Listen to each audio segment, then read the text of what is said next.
Hey, what's up, everybody? True Boxing here. Thank you for coming back to Get Hit with the Truth. So today, continuing my 2021 year-end top 10s, as we are going to discuss the 140-pound junior welterweight division.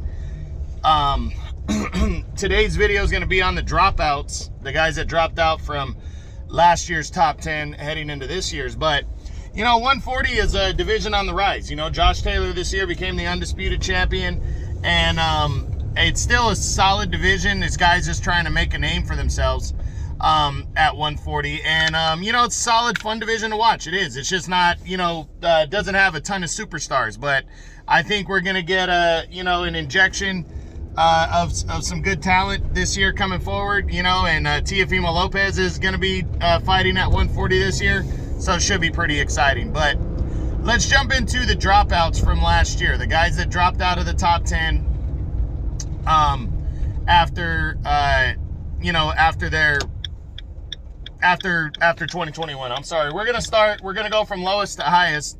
So the first guy to drop out is contender Adrian Granados. Granados, entered the year, as I said, at number 10. He hadn't really done much, but he was still reeling off of a 2019 very close decision loss to Robert Easter Jr., and I thought that was good enough to still hold him on. But this last year, just opponent selection, and there wasn't much of it. He ended up squaring off against moving up to welterweight, back to welterweight, and took on Conor Benn, undefeated prospect on the rise, and got cleanly outboxed. And I finally dropped him out of the top 10 with other fighters finally deserving to be in the mix more than him. So he's 2021, that's all. Actually, in 2021 he fought 3 times, though. He went 1-1-1, and he's currently not ranked at 140 anymore, though, so I'm keeping him out of that one. Let me see. He's also 32 years old. So if he wants to bounce back, he's going to have to make an impact. I've always said that 140 is the better division for him, but he gets better options at 147 because that's such a talent-rich division. Hopefully, he can move back down to 140 and maybe be the gatekeeper, and I still think he's dangerous, so maybe that'll work out for him. We'll see what happens in 2022. The next guy to drop out is 28-year-old former world champion Ivan Baranchyk. He was number 9 coming into the year. Baranchyk was coming off of a gutsy fight of the year knockout loss to Jose Cepeda, but it was a great fight. Again, it was fight of the year. So he entered 2022 trying to just bounce back, and in his lone fight, he would take on undefeated Montana Love.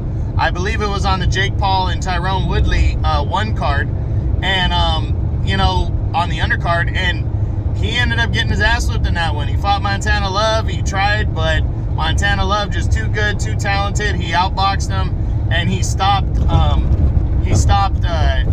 Baranchyk in the 7th round of that fight. So back-to-back knockout losses now for Baranchyk. Really don't know what direction he goes into. I really think he's gonna take some time off to get his, go back to the drawing board and get, everything together in his career so he can make another run, because those are 2 tough losses, 2 tough knockout losses back-to-back now, and we'll see how he bounces back in 2022. But I really think it's going to be probably stay busy, just tune-up type opponents. The last guy to drop out of the top 10 is 32-year-old former world title challenger Pablo Cesar Cano. He came in number 7, and he was still coming off of a great 2019. He didn't fight in 2020, but he was coming off of a great 2019 where he had defeated,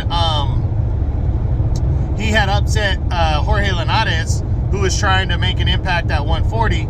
He knocked him out in the 1st round of that fight, and then returned and got a 2nd round knockout against some guy named Roberto Ortiz. So people really wanted to see him back in action. And then I forget who he even fought, but he got knocked out in 2021 by some nobody type fighter, and he's now out of the top 10. So Cano, good fighter, but I don't know if he comes back now. This is a guy who was kind of an upset. People considered him when he beat Jorge Linares, they considered that to be a major upset, but because Linares was too small for 140.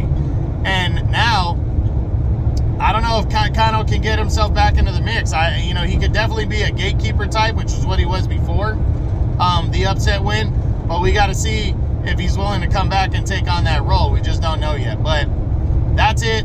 That's the dropouts from 140 pounds, the junior welterweight division. I hope you guys enjoyed it. True Boxing, you've been here with the truth.